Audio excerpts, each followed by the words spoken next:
Hey crew, it's Pitt, and I'm back with some more MBTI. Today we're going to be checking out Dwayne "The Rock" Johnson. We're going to see what he's got going on. This is an interview from 1999, and we're going to dive in and see what he's got to say. The things that we are going to be looking for are whether or not he is things or ideas, whether or not he gathers new ones or organizes old ones, whether or not he is flexible in the ideas, or whether he is rigid in his thinking, or if he is direct or informative, and whether or not he is self or tribe. Let's dig in and see what's up. WF, some of the stuff that goes on. I'm wondering, as we get an opportunity to take a look at some of the new stuff, including Sable. Clearly, there was no Sable around in those days, and maybe the reason why wrestling has taken off and mainstreamed itself so much is the new attitude. How does your dad feel about that? Well, actually, he feels pretty good about it. He feels pretty good about it because he feels this way. It's like, almost like he's paved the road. He's paved the road for myself and a lot of the athletes today in the WWF, so he has no problem with it. And just so you know, I don't really follow wrestling. The last time I really followed wrestling, Hulk Hogan, the Junkyard Dog, and Hacksaw Jim Duggan had a cartoon show. He has no problem with the attitude. He has no problem with the edginess or anything like that. Your first step up the ladder, if I'm correct, when you were... And he has no problem with these things. Like, he gave a list of things, right? No problem with the edginess or anything like that. Let's back it up one more. He has no problem with it. He has no problem with the attitude. He has no problem with the edginess or anything like that. All right, so he has no problem with the ideas, right? Your first step up the ladder, if I'm correct, when you were taking big leaps, was the leader of Nation of Domination. Mm-hmm. That came and went, and so did some of the other racial issues that were developed in the WWF. They played the race card, then it was taken back. Right. Did you ever have a problem with the race card? Instantly. Instantly. That's my biggest pet. That hand got real active. Instantly. Instantly. That's my biggest pet peeve. That's He's my moving biggest that ring. turn-off. That's a comfort, right? Is the whole race issue. So when The Rock first joined the Nation, I wanted to make it a point to say, you know, it was never a race issue. It wasn't a black thing, it wasn't a white thing. It was The Rock going out there and getting his respect type of thing. And as far when we started to play the race card, I was adamantly against it. I voiced my opinion, as well as some other guys did at that time. Bret Hart did. I know that, and some other guys did. So we wound up not doing it at all, which I... Okay, we're getting a lot of tribe here. This is a lot of we statements, not I statements. He's saying I, but there's a lot of we statements. We decided, we did. Not necessarily him, but it's not his organization, so it was a collective effort. It does seem to be leaning towards the tribe, because if it was self, he would have been putting more of his input in there. But it seems to be very tribe. I think worked out best for all parties involved. So you voiced your opinion. You went to Vince and said, hey, you know, I'm not comfortable with this. And did he listen at that point? Is that why it left? That as a performer, you actually do have some say in... Oh, yeah, without a shadow of a doubt. And especially The Rock, who's so in tune with his character, as well as a lot of guys are. The Undertaker, Stone Cold Steve Austin, for example. You know, because if the character doesn't feel comfortable about something, then, well, you just can't do it. And to go out there and try and perform... That's very flexible. Under uncomfortable circumstances, well, the fans are going to know that, man, this guy's not digging what he's doing. And that's getting tribe feedback live, right? So again, that is another tribe over self, right? It wasn't so as much that it made him uncomfortable, although it did, but that it would make the character uncomfortable, and that would make the tribe uncomfortable. You're the first, correct me if I'm wrong, first black? So he's very much concerned about the ethics here too. Like, I'm getting a very ethics feel, and that goes towards movement. WWF champion? That's right. Well, to say that is almost like my mom really doesn't exist. She's Samoan, so The Rock is half Samoan and half black. So I'd like to say the first man of color who's ever held the belt 2 times. How many times was that, Ron? 2. You got them both in questionable times, but we'll talk about that later on. Okay. Any special Don't pride? overstep Any your special bounds pride? there. I'm sorry? Go ahead. Oh, don't overstep. He said, watch what you're doing there, boss. What? That's some tribe pushback. Okay. Any special Don't pride? overstep Any your bounds special there. I'm sorry? Go ahead. Oh, don't overstep what? Come on now. I know this is your little There's no SmackDown boundaries hotel. here, Rock. Any special pride in the fact that you are the first WWF champion of color? Yeah, absolutely. But again, to me, it's not one of those things that The Rock never ever wanted to be considered that. Well, there's The Rock. He's the first man of color to ever hold the WWF title. No. What I want the millions and millions of The Rock's fans to say is that, man, there's The Rock. That's the best damn WWF champ there ever was, the most electrifying man in sports entertainment, the great one. There he is. Again, that's the tribe, right? He's wanting the tribe to feed back into that. Let's look at that again. Millions and millions of The Rock's fans to say is that, man, there's The Rock. That's the best damn WWF champ there ever was, the most electrifying man in sports entertainment, the great one. There. All right, again, 3 ideas. WWF champ there ever was, the most electrifying man in sports entertainment, the great one. There he is. All right, that's ideas. That's not things. That is categorizing, right? That is trying to be placed into the category, but it is the ideas of it. Yes. Let me ask you, in 1996, just make sure I get the history correct, you were released by the Calgary Stampeders, right? Yeah. After a fine career at the University of Miami, right? Right.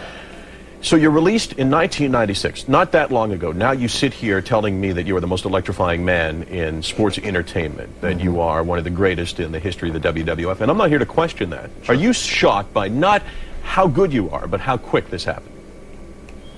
No, I'm not really shocked at it. Again, with persistence and hard work, and believe me, there's... Come on, but in 1996, if someone could have told you that you would be one of the most recognizable personalities in North America and around the world to some extent, that wouldn't have surprised you? Well, maybe to a certain degree it would have, but I knew one day it was going to happen. When I made up my mind to get involved in the business that I have a passion for, that I grew up in, I knew that there's going to be a time where the success will come. And that's through hard work and consistency. It's the same old story, things like that. So slogging through the experience will bring me the new thing. It's surprising to a degree, but I was well aware that it was going to happen. He is the... Okay, so he narrowed that down into the box, right? When I chose this profession, right? That is narrowing it down into the one profession of wrestling. I knew what the outcome was going to be. He didn't consider the fact that he might not make it. He didn't consider the fact that he may have just completely flounced out. He said, if I put in the work and I put in the effort, then this is going to happen. That is narrowing it down to the one possibility. So that gives me an I feel. We'll look for some confirmation of that. We're going to see if we have some more confirmation of both ideas and organizing them. He seems to be tribe-centered because he does keep kicking it back to how the tribe is going to respond. Like that seems to be the prime motivator. So he is getting the best idea in order to give it back to the tribe. Rock, his name is Dwayne Johnson, and we're going to talk about all kinds of aspects of his career and the WWF. SmackDown Hotel, loyalty, Great stakes. Are you referring to me? No, it's a saying. It's a rockism. Know your role, shut your mouth. I guess I don't know all of it. Are you referring to... You got to know your role, right? And shut your mouth. Are you referring to me? It's a saying. It's a rockism. Know your role, shut your mouth. I guess I don't know all of the rockisms. But your boy is getting very offended by this. But you know what? I sense a little bit of animosity here. I don't know any of the history of these people. This may entirely be for the show of the audience, because that's what wrestling is all about. But there seems to be an undercurrent here. What? I mean, let's move off topic for a second. You know that since you started to create the rockisms, I get email, probably 100 a week, calling me a jabroni. Jabroni, yeah. Right. What is that? Well, to The Rock says a jabroni is a flunky, a ham and egg, or a hamburger, a piece of trash, someone who you don't really like. So, where'd you get it? Actually, jabroni is a term in the wrestling business that we've used for years. That was used since the dawn of time in professional wrestling. So I shouldn't be taking that as much of a compliment when I get accused of being one, right? It's not a good thing. Well, no. Well, it all depends on who calls you jabroni. I mean, if your wife calls you jabroni, maybe that's a good thing. As opposed to some of the other things. When The Rock calls you a jabroni, no. You're a piece of monkey crap. Do you write your stuff? All the time, 24 hours. Okay, I want to talk to you about where it comes from. Okay. Because I think that's one of the real interesting aspects of this business, isn't what happens in the ring. Because as Vince McMahon said on There doesn't need to be this much. Like, this show, this guy is very uncomfortable now. The Rock does not appear to be as uncomfortable as this guy is. if we're judged by what happens in the ring, it's just a bunch of men running around in their underwear. I want to talk about what happens, though, in the ring. Vince says you got to do what you're told in the ring. Vince says that is of key importance, but not everybody all the time does what they're told. I want you to tell me your assessments of guys who don't necessarily do what they're told. A guy like Shawn Michaels, who claimed that he would never lie down for anyone, eventually did lie down right here to Hunter Hearst Helmsley, but kind of, I think, made a fool of himself because of how exaggerated it was. I felt that was an insult to the industry. What do you think of guys who don't It absolutely was an insult to the industry. do what they're told? Like, that's suspending disbelief for this, even with the people who suspend disbelief that wrestling is real. Like, that right there is ridiculous. This guy is lying prone on the ground while this guy goes back and forth. There's 0% that the referee on the side is not going to stop him from jumping on this guy laying prone on his back, right? The suspension of disbelief, if it happened quickly, is one thing, but this is just ridiculous. And don't know their role. Well, as far as for guys who really don't do what they're told in the ring, it's bottom line unprofessional. It's exactly what it is. I would never ever go out there in the ring, and having something already mapped out, lined out, knowing what I wanted to do, and then go out there and all of a sudden, well, I think I'm just going to change it just because I think I can. Well, no, it doesn't work that way. It doesn't work that way with me. I have too much respect for the guys I'm in there with who Tribe. respect me. I have too much respect. I'm not going to go in there with new ideas, right? We've already decided what this new idea is. The tribe has decided that this is the new idea, that it needs to be this idea. I don't need to go in here with a new experience outside of the idea. I don't need to bring in any new ideas to this. This seems to be very much NE. It seems to be very much tribe. He seems to be somewhat flexible. Now, he is playing a not flexible role as The Rock, but him as Dwayne actually appears to flex around the ideas a great bit. I'm going to play the role assigned to me. I'm going to go with what we've decided is the best idea. I'm going to do the things that the tribe wants me to do. Whether or not he personally sees that as what is best for him. So that's giving us tribe, it's giving us ideas and gather, it is giving us flexibility, and he appears to be direct. He is not chasing rabbit holes. He is not over-explaining things. He is doing a very good job of maintaining where he needs to be here. We're going to look for just a little bit more confirmation, and then we'll go ahead and type this out. I'm pretty sure I know where we're at, but I want to be just that little bit extra short.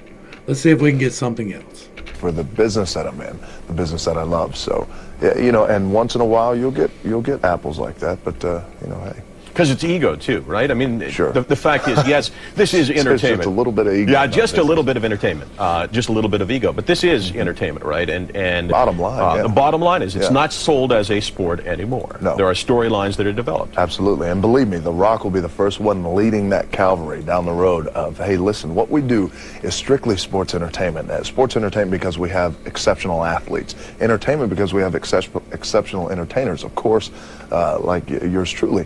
But, I'm the first one to say what we're doing, there's a lot of theatrics and showmanship and entertainment, and things are pre-planned and things are predetermined. But you know what? Let's get over that hump and not ask the passé question of, oh, man, is that fake or whatever? It doesn't really matter. Go ahead, sit back, relax, have a cappuccino, and enjoy the Rock show. Enjoy the WWF. Rock, I think that most of your fans are. There was nothing in that was outside of what I've already talked about, right? I think I might have said gather ideas. It's not gather ideas. It's narrow ideas. He's very much organized ideas. We have decided this is the best idea, and that is that's the way we need to go. And so we're going to go ahead and type this out. I'm fairly positive we're looking at an ENFJ. He is direct, so that is going to be just a regular ENFJ, like no extras spun up in there. And so we're going to be looking at an FENISETIFINESITE. He's going to be very concerned about the ethics of the situation and how everyone is going to feel about things. We've seen plenty of evidence in that. He is about making sure that the tribe feels good. His showmanship is about that. His playing along with the crowd is about that. The best possibility is what he is going to feel responsible for. The crown slot is your responsibility slot. And so he is going to feel responsible for making sure that it's the best idea and that everybody goes along with it. He does that. He does that. Like the fact that he sources it out to the tribe makes that a healthier decision than probably the decisions you make for yourself. But it's high enough that he's making the correct decisions 70% of the time anyway. And so, that absolutely tracks too. He is getting the best idea and giving it back to the tribe immediately. Now, he does that through his personal use of it, but he's not doing it for him. He's doing it for the tribe. The third eye is where you're going to get defensive. It's what you see looking forward. That's going to be current things and exploration. So he's going to like to be flashy. He's going to like to be dressed well. He's going to like to give people a good experience. And if you tell him that he's not, he's going to push back against you. He's going to get defensive over that. If you tell him that he looks funny, he's going to get defensive over that. He's going to push back a little bit. And so he seems to be fairly well adjusted in that, not completely healthy. But this was, 20 years ago now. So he has grown a lot, I'm sure. The throat is going to be what you communicate and misunderstand, right? And so we did actually see a little bit of his personal thoughts pushing back against the tribe here. That was him miscommunicating what he said in the comeback from the commercial. When he finished the rockism and the guy didn't understand it right and he got uncomfortable, that was a throat problem. That was a misunderstanding, a miscommunication. The heart, what you really want to do is to stand firm in your morals. And so because he lives by the tribe's ethics, he has a tendency to get pulled with their ethics. But if he can stand where he wants to stand in his morals, as opposed to just going along with the crowd's ethics, he's going to be happy with that. And so this narrowing down wrestling, narrowing down the rock, narrowing down to the best performer in history, like that is him narrowing down his own feelings about the situation. And so I don't know where he stands in his morals, but what you want to do here is to know how you feel about things and where you stand morally. What's really going to feed him is the future possibilities. That's what the solar plexus does. It feeds into your heart and helps you develop into who you want to be. And so that for him, that's going to be the future possibilities and foresight. He sees this, and he did a really good job with this too, because he went into acting. He's now gone into music. So he had a #1 hit song. He's had several box office movies. He's tried new possibilities in those movies. Yes, he is the big strong guy. It's hard to type him for anything else. But he's played a tooth fairy, right? He's played assassins. He's been broad in his possibilities, the ideas, and he's leaned into those in a way that feeds his morals. It works really well for him. You can see it in the growth of his career. The sacral, what he is going to intentionally choose the wrong side of, is going to be organization and what has happened. This is going to be past experiences and the interpretation of those, as well as the implementation of those things, right? So he's probably not the most organized person. He has to be intentional about maintaining a schedule, be intentional about showing up on time, be intentional about working out, It's not that he doesn't want to work out. It's just that time slips away from him. Maybe when he's working out, he's missing other time-based things, because that's really what happens here. You get disorganized. You may prioritize the wrong thing. So he may spend too much time in the gym and not enough time with his children. I don't know his situation. I'm not casting that on him. I'm just saying that that is a possibility. And so that's the type of situation that you will see here. And for the base, that is going to be what you really just kind of miss. You don't do well. And that is understanding other people's rationale. That is particularly hard for someone who is FE in the crown slot or in the divine slot, because you are receiving what everyone else feels all the time. And if you can't really check back against what the actual other thoughts are and the rationale behind it, it causes you to just kind of go with the flow. Not that I have specific examples of that for him, but that tends to be what happens here. And so in order to make that a part of you and to get stronger in that, you really need to look at the other people's rationale. Really understand why they make their decisions. Once you've done that, start organizing your life and maintaining the schedule. Make sure that you're doing things that you need to do. Make sure that you are cleaning your house and going to the gym and doing those type of things. And then also explore the past experiences. We did not get into a lot of past experiences here. This was more of a professionally aimed interview, and so it stayed with the professionally aimed things. But he did get kind of upset, right, whenever he got pushed back against the 2 medals. That's probably where this is going to lie at, just because of the drama factor. He seems to be fairly well balanced. He seems to be in the NFJ. It seems to fit fairly well. Hopefully I brought a little bit of enlightenment and not too much confusion to a not too difficult topic. Hopefully I explained my rationale fairly well so that you can understand where I came from. If you don't know what I'm talking about here, and if you are used to the other MBTI systems, my system is a little bit different. I am okay with that. It is explained in the Infinite Integrations playlist. How I got there, why I got there, what it all means is right there. So if you don't understand what I'm talking about here, go there. It gets more detail. To the crew, thanks for hanging out. I appreciate every single minute that you are here with me, and I am praying for you every single day. Until next time, I love you. It's been pittstake. Peace.